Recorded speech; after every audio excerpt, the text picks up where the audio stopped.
The overall goal of this set of photoacoustic techniques is to characterize the optical properties of liquids, solids, and transparent thin films in one consolidated device. This method can help answer key questions in the materials characterization field, such as estimating thickness and refractive index. The main advantage of this technique is that bulk refractive index, thin film refractive index, thickness, and optical absorption can be measured in a single device.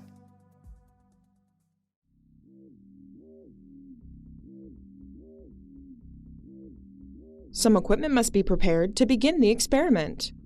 First, the experiment requires 2 ultrasonic transducers, like these 10 MHz models used for this protocol.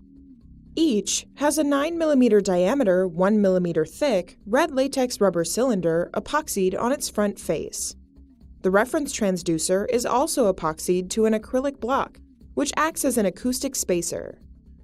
Another piece of equipment to prepare is the Evanescent Field-Based Photoacoustic, or FPA, prism holder.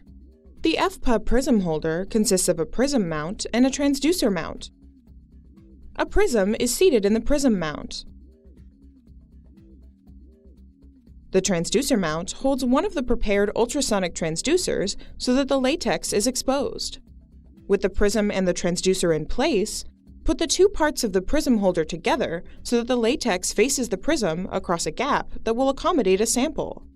Secure the pieces to one another with screws. The remaining apparatus for this experiment is already in place on an optical bench.